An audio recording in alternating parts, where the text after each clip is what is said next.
known to him during his entire life. She had grown up in the backyard next to his. He had made faces at her when he was 5 years old, peering at her through a hole in the board fence, and that day she ran crying into her house for fear of him. Afterward, he walked to school with her at his side, regardless of the other boys who pointed their fingers at him. Sammy had no time for the opinions of outsiders.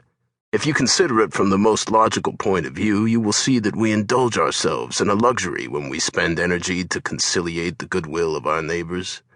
And Sammy never had any extra strength to spend. He was not, in short, interested in public opinion, and that was why he was such an oddity as I, for one, have never seen the like of.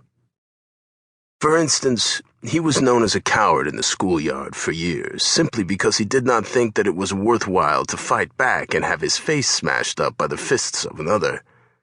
But when the legend of his cowardice made the schoolyard tyranny too uncomfortable, when his schoolfellows could not let him alone at any recess but had to pluck at him like sparrows at a strange bird, then he changed his mind.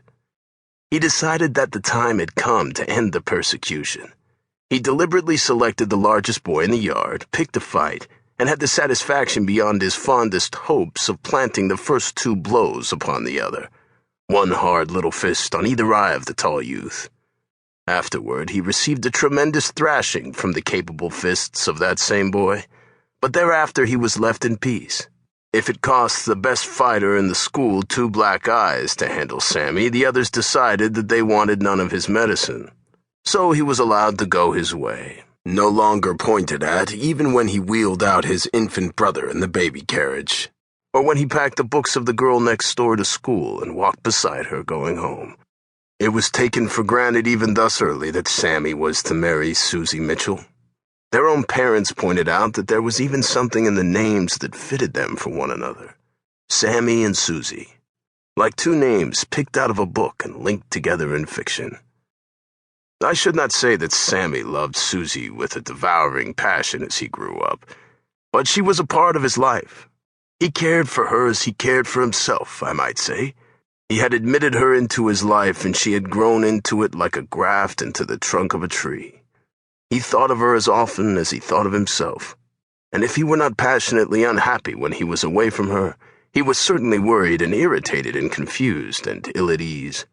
When he was at her side, he did not want to kiss her or fondle her or say foolish things to her, or even hold her hand, but he was satisfied, as a cow is satisfied when it is in its own pasture, near its own red barn.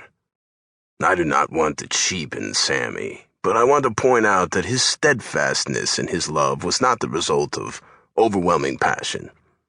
It was rather the result of weakness. He had not room for many hearts of others in his life. There was no strength or space in him for that. For his own mother or father or brother or sisters, he felt not the slightest emotion. And when Brother Charlie died, Sammy went to sleep at the funeral. More than that, he was not ashamed of his sleep. "Why not?" he said to his outraged mother. "The room was so hot and stuffy with the smell of all those flowers." After that, the members of his family scorned him. Their own hearts were so tender, so true, and their sentiments were so noble and so pure.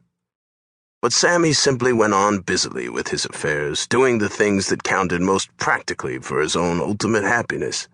And, among others, he worked as often as he could, and he saved every penny of his earnings. Because he knew his weaknesses.